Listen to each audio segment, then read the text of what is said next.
ప్రభు అయిన యేసుక్రీస్తు నామమున అందరికీ వందనాలు. ప్రతిరోజు దేవుని వాక్యము వినుచు బలమును పొందుకుంటున్న మీ అందరి నిమిత్తము వ్యక్తిగతంగా నేను ప్రార్థన చేయించున్నానని చెప్పుటకు ఎంతో సంతోషిస్తున్నాను. అంత మాత్రమే కాదు, మీరు కూడా విన్న వాక్యాన్ని విని వదిలిపెట్టిన వారు కాకుండా దాని ప్రకారం నడుచుకుంటున్నారని నేను విని చాలా సంతోషిస్తున్నాను.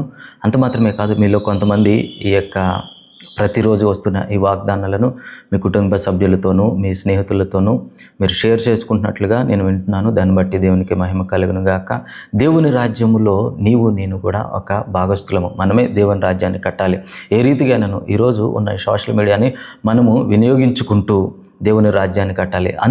అలాంటి దర్శనంతోనే ఈ యొక్క వాగ్దాన ప్రతిరోజు దేవుని వాగ్దానం అనే ఈ ప్రోగ్రామ్ చేయడం జరుగుతుంది.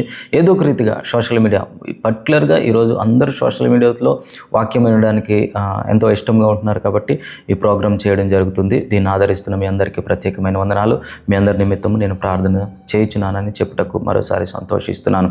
ఈరోజు దేవుని వాక్యంలోనికి వెళ్లే ముందు నా జీవితం ఒక సంఘటనను నేను మీకు జ్ఞాపకం చేయాలని ఆశపడుతున్నాను. ఒకరోజు నేను సికింద్రాబాద్ ప్రాంతంలో ఒక చర్చిలో ప్రార్థన చేసుకుంటూ ఉంటుండగా 1 గంట వరకు నేను అక్కడ ప్రార్థన చేసుకుని బయటకు వచ్చిన తర్వాత ఒక తల్లిదండ్రులు వారు నాతో అయితే చెప్పుకోలేదు, కానీ వారు ఏడవడం కూడా లేదు, కానీ వారిద్దరూ చాలా బాధతోనూ దుఃఖంతోనూ చాలా వేదనలో ఉన్నట్టుగా నాకు అనిపించింది. వెంటనే వారి దగ్గరికి వెళ్ళి నేను కూడా ఒక పాస్టర్నమ్మా, మీకోసం ఏమైనా ప్రార్థన అవసరం ఉంటే చెప్పండి, నేను దానికోసం ప్రార్థన చేస్తానని అన్నప్పుడు వారు చెప్పిన జవాబు ఏంటంటే, వారు ఇచ్చిన ప్రార్థన అవసరత ఏంటంటే, మేము ఒకగానొక కొడుకండి, ఒకగానొక కుమారుడు, మేము ఆయన్ని చాలా కష్టపడి చదివించిన తర్వాత ఈరోజు మాకు ఒక ప్రేమ వివాహం చేసుకుని మా ఇంట్లోంచి వెళ్ళిపోయాడు.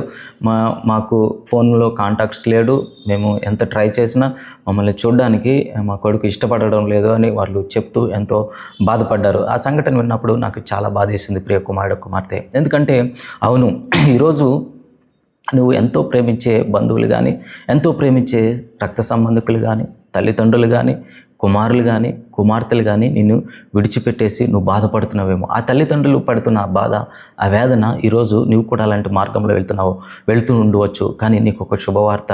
ద్వితీయోపదేశకాండము 31వ అధ్యాయం 8వ వచనంలో ఈ విధంగా రాయబడి ఉన్నది: నీ ముందర నడుచువాడు యెహోవా, ఆయన నీకు తోడయుండును, ఆయన నిన్ను విడువడు, నిన్ను ఎడబాయడు, భయపడకము, విస్మయము పొందకము అని ఇశ్రాయేల్ అందరి ఎదుట అతనితో చెప్పాను. And the lord it is that doeth go before thee, he will be with thee, he will not fail thee, neither forsake thee, fear not, neither be dismayed. హల్లెలూయా.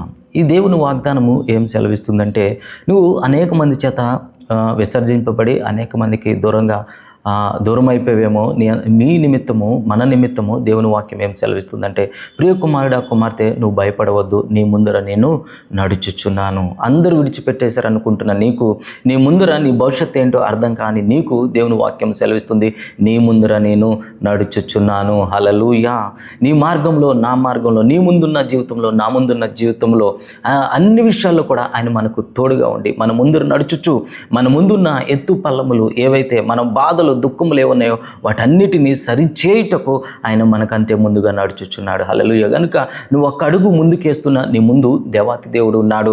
మనం ప్రభువును రక్షకుడైన యేసయ్య నీతో ఉన్నారనే ఆ స్పృహలో ఎప్పుడు నువ్వు జీవించాలని నేను మరొకసారి మీకు జ్ఞాపకం చేస్తున్నాను. ఏ పని చేయుచున్నా దేవుడు నీకు తోడుగా ఉన్నాడనే విషయాన్ని నువ్వు పదే జ్ఞాపకం చేసుకోవాలి. ప్రియ కుమార్తె, ప్రతిరోజు ఒకరోజు నిన్ను భర్త నిన్ను తిట్టినా, భార్యలు తిట్టినా, లేకపోతే నీ బంధువులు అందరూ నిన్ను వెలివేసినా నువ్వేమనుకోవాలంటే, వీరందరూ వెలివేసి ఉండవచ్చు, వీరందరూ నన్ను ఉండవచ్చు, కానీ నా దేవుడు నాకు తోడైనాడు, ఆయన నీ ముందర నడుచుచున్నాడు. అంత మాత్రమే కాదు, ఆయన నీకు తోడైండును, ఆయన నిన్ను విడువడు, ఎడబాయడు. హల్లెలూయా. ఏ దేవుడు ఉన్నాడండి ఇంత గొప్ప దేవుడు? ఆయన నిన్ను విడువడంట, నిన్ను ఎడబాయడంట. ఒక్క క్షణము కూడా ఆయన నిన్ను విడిచి ఉండలేడండి. ఎందుకు తెలుసా? ఆయనే మనల్ని ప్రేమిస్తున్నాడు.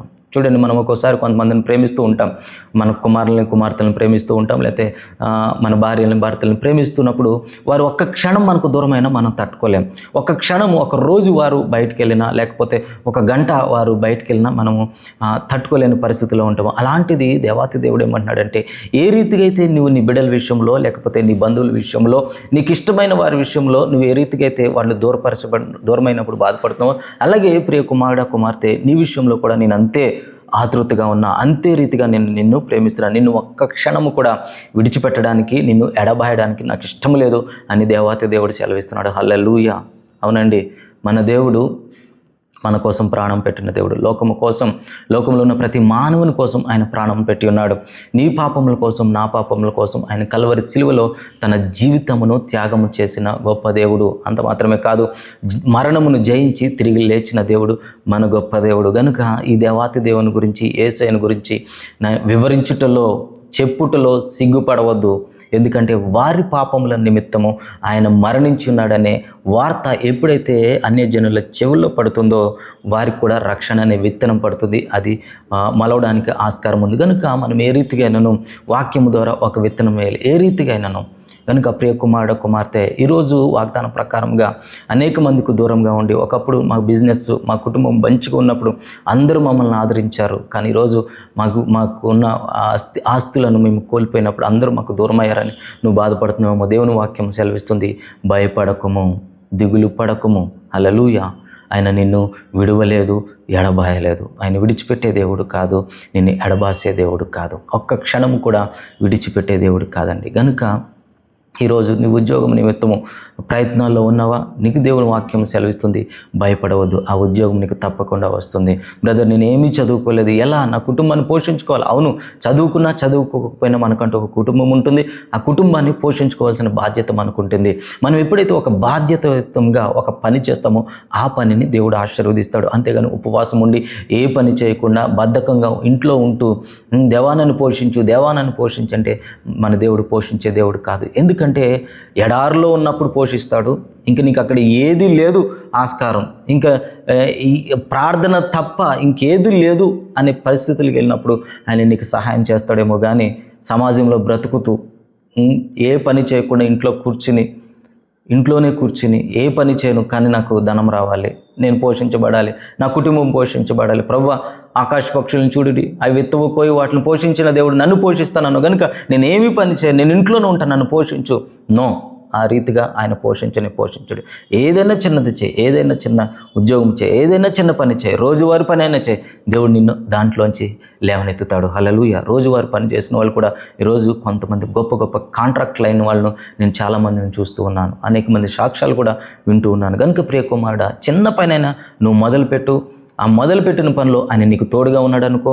ఆయన మొదలుపెట్టిన పనిలో ఆయన నీకు ముందుగా నడుస్తున్నాడనే స్పృహ కలిగి ఉండు, అటు ఆలోచన కలిగి ఉండు. ఆయన నీ చేతి పనిని ఆశీర్వదిస్తాడనే ఆ జ్ఞానం కలిగి ఉండు. తప్పకుండా కొద్ది రోజుల్లోనే దేవుడు నిన్ను విస్తారంగా హెచ్చిస్తాడు. కానీ ఇక్కడ ఒక హెచ్చరిక ఏంటంటే, కాపరిగా నాకు ఒక సంఘ కాపరిగా నేను చేయుచున్న ఒక హెచ్చరిక ఏంటంటే, దైవజనుడిగా నేను చేయుచున్న ఒక హెచ్చరిక, నీకు ధనం వచ్చినప్పుడు దేవుని మర్చిపోవద్దు. ప్రియ కుమారుడు, కుమార్తె, ఈరోజు చాలామంది దేవునితో పోరాడి, యాకోబు వలె పోరాడి వారి జీవితాలు మార్చుకుంటారు. యాకోబు ఇశ్రాయేలుగా మార్చబడిన రీతిగా వారి జీవితాలు మార్చబడతాయి. కానీ ఏమవుతుందంటే, ధనం వచ్చిన తర్వాత, కొంత హోదా వచ్చిన తర్వాత దేవునికి దూరం అయిపోతారు. కానీ ఆ క్షణంలో కూడా ఆయన నిన్ను విడువడు, ఎడబాయడు. ఆయన ప్రతిరోజు మాట్లాడుతూనే ఉంటాడు. కానీ నీకున్న హోదాను బట్టి నువ్వు దేవుని స్వరం వినలేకపోతున్నావు. కనుక ప్రియ కుమారుడు, కుమార్తె, ఎప్పుడు కూడా నీవు ఈ టైంలో ఏమీ లేనప్పుడు ఏ ఆత్మీయులతో నువ్వు సహవాసం చేస్తున్నావో, రేపు ఉన్నతమైన స్థానానికి వెళ్ళిన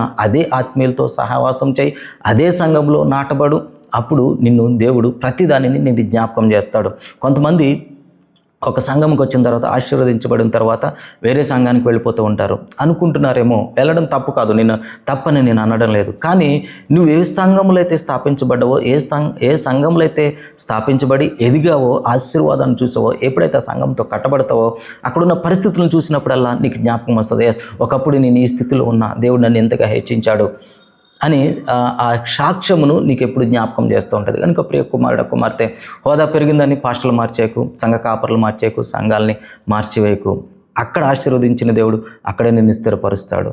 ఒకవేళ నీకు ఆ సంఘము వివిధ ఉద్యోగరీత్యా వేరే ప్రాంతానికి వెళ్ళి, ఒకవేళ నువ్వు ఆ సంఘానికి వెళ్ళలేకపోతున్నా, ఆ సంఘ కాపరితో నువ్వు రోజు ఫోన్లో మాట్లాడుతూ ఆత్మీయంగా సహవాసం చేస్తూ ఉండు ఫోన్ల ద్వారా. కానీ సంఘ కాపరిని మర్చిపోక, ఎందుకంటే ఆయన నీకోసం కన్నీటి ప్రార్థన చేసి ఉండవచ్చు నీకేమీ లేని స్థితిలో. కనుక ప్రియ కుమార్తె సంఘ బిడ్డలు ఇది జ్ఞాపకం చేసుకోవాలి. చాలామంది సంఘ కాపరులకు వ్యతిరేకంగా మాట్లాడుతుంటారు. ఇవన్నీ కాదు, ఎందుకంటే ఆయన నీ ముందున్నాడు, నీతో ఉన్నాడు, నిన్ను భయపడవద్దు అంటున్నాడు. కనుక భయపడకు. ఒకవేళ నీకు వ్యతిరేకముగా ఏదైనా జరుగుతున్నా కానీ నువ్వు భయపడవద్దు. ఆయన నీకు తోడుగా ఉన్నారు. మనుషులు ఏమి చేయలేరు, సంఘ కాపరులు కూడా నిన్ను ఏమి చేయలేరు. నువ్వు ఎప్పుడైతే దేవునితో భయభక్తులు కలిగి ఉంటావో, ఆయనతో సహవాసం చేస్తావో ఎవ్వరు కూడా నిన్ను ముట్టలేరు. అపవాది కూడా ముట్టలేడు. అపవాది ముట్టలేడు, సంఘ కాపర్లు ముట్టలేరు, నీ బంధువులు ముట్టలేరు. కనుక నువ్వు దేవునితో కనెక్ట్ అయ్యి ఉండు, దేవునితో సహవాసం చేస్తూ ఉండు, ఆయన నీ ముందు ఉన్నాడనే స్పృహ కలిగి ఉండు, ఆయన ఎందు భయభక్తులు కలిగి ఉండు. తద్వారా ఎవరు విడిచిపెట్టినా, ఎవరు నిన్ను దూరపరిచినా ఆయన నిన్ను హత్తుకుని నేను నీకు తోడైనాను, భయపడవద్దు, విస్మయం అందుకుమని దేవుని వాక్యం సెలవిస్తుంది. ఈ వాక్యం ద్వారా బలం పొందుకున్న మీరు నేను కూడా దేవునికి ప్రార్థన చేద్దాం. తద్వారా ఏదైనా ఇంకా మనం అవిధేయన కార్యాలు చేసినట్లయితే, ఇంకేదైనా మనం మన జీవితంలో దేవుని విసర్జించినట్లయితే సరి చేసుకుందాం. ఆయన మనతో సహవాసం చేస్తున్నాడు కనుక మనం కూడా ఆయనతో సహవాసం చేద్దాం. దేవుడి మాటలను దీవించును గాక. ప్రార్థన చేద్దాం. ప్రేమగల తండ్రి, కృపగల యేసయ్య, ఆదరణకర్త అయిన పరిశుద్ధాత్మదేవ, మీ ఘనమైన శ్రేష్టమైన ఉన్నతమైన ప్రశస్తమైన నామమునకు వేల కొలది వందనం చెల్లిస్తున్నాను ప్రభా. అవును ప్రభా, బంధువులు విడిచిపెట్టి, రక్త సంబంధికులు, కుటుంబ స్నేహితులు, కుమారులు కుమార్తెలు అందరూ విడిచిపెట్టినా నిన్ను విడువను, ఎడబాయను, నేను నీకు తోడుగా ఉన్నాను, భయపడవద్దు, విస్మయం అందుకుమని నీ వాక్యం ద్వారా మాట్లాడుతున్నావు ప్రభా. ఇదిగో ప్రభా, ఎవరైతే మేము ఒంటరి వాళ్ళం అయిపోయామని ఏ తల్లిదండ్రులు అయితే బాధపడుతున్నారు నైనా, ఏ కుటుంబం సభ్యులు అయితే బాధపడుతున్నారో ప్రభా, వారికి నువ్వు తోడుగా నేడుకున్న దేవుడు నైనా, ఈ ఉదయకాల సమయం వాక్యం వినుట ద్వారా, ఈ ప్రార్థనలు ఏకీభవించడం ద్వారా వారి హృదయాలకు నెమ్మది కలుగును గాక, వారి తలంపులకు నెమ్మది కలుగును గాక, వారి క్రియలకు నెమ్మది కలుగును గాక. అంత మాత్రమే కాదు ప్రభా, వారి చేయుచున్న ఉద్యోగాల్లో, వారు చేయుచున్న బిజినెస్లో నైనా, వారు ఏ పనినైతే చేస్తున్నారో ఆ పనిలో గొప్ప ఆశీర్వాదం వచ్చును గాక. Thank you lord. వారి చేతి పనులు దీవించబడును గాక. వారి సంఘమునకు నైనా, వారి కుటుంబమునకు ఆశీర్వాదకరంగా ఉందురు గాక. తృణీకరించబడిన వారిని లేవనెత్తి నైనా బలపరిచే దేవుడు గనుక వారిని మీరు దర్శించినందుకు వందనాలు ప్రభా. ఎవరు ఎందు నిమిత్తమైతే అంగలారుస్తున్నారో నైనా, ప్రార్థన చేస్తున్నారో నైనా, దుఃఖపడుతున్నారో ప్రభా, ఆ దుఃఖము నుండి, అంగలార్పు నుంచి లేవనెత్తే ఏకైక దేవుడవు ప్రభా. నువ్వు సమస్యల నుంచి విడిపించే దేవుడు. Thank you lord. ఎక్కడ ఈ బిడ్డలు ఎక్కడెక్కడ ఏ ప్రాంతంలో ఉండి, ఏ పరిస్థితుల్లో ఉండి ఈ వాక్యమును వింటున్నారో ప్రభా, తక్షణమే వారి హృదయాలకు నెమ్మది కలుగునుగాక. వారి భారభరితమైన హృదయాలు తేలిక పరచబడునుగాక. నేను వారి చేయుచున్న బిజినెస్, ఉద్యోగాలు, పనుల్లో సమాధానము కలుగునుగాక. నేను పైవారి యొక్క కనికరములు వీరు పొందుకుందురుగాక. అపవాదిని ఎదిరించుదురుగాక. అటు రీతిగా మా అందరిని ఆశీర్వదించి అభిషేకించినందుకే వందనం చెల్లిస్తూ యేసుక్రీస్తు నామమున మా మనవులని అడిగి పొందుకున్నాం తండ్రి. Amen, amen, amen. మన తండ్రి అయిన దేవుని ప్రేమ, ప్రభువైన యేసుక్రీస్తు వారి యొక్క కృప, పరిశుద్ధాత్మ దేవుని యొక్క సన్నిధి సహవాసము మనకు సకల పరిశుద్ధులకు సదాకాలము తోడైండునుగాక. Amen, amen, amen. కనుక ప్రియ కుమార్తె, అందరూ దూరమయ్యారని బాధపడవద్దు. దేవాతి దేవుడు నీకు తోడుగా ఉన్నాడు. ఆయన నిన్ను ఆదరించేవాడు. భయపడవద్దు, విస్మయం అందుకు. ఆయన ఉన్నాడనే స్పృహ కలిగి జీవించు. తద్వారా నువ్వు దీవించబడతావు. ఈ దిన బయటికి వెళ్తున్నా నీవు, లోపలికి వస్తున్నా నీవు ఆశీర్వదించబడదువు గాక. అంత మాత్రమే కాదు, నా గమ్యం ఏంటో తెలియదని అనుకుంటున్నావా? నీ గమ్యములో, నీ మార్గంలో ఆయన ఉన్నాడు కనుక నిబ్బరంగా ఉండు, ధైర్యంగా ఉండు, కలత చెందవద్దు. అపవాదిని ఎదిరించు, దుష్ట సమూహముల శక్తిని ఎదిరించు, వ్యతిరేకమైన మాటలు మాట్లాడొద్దు.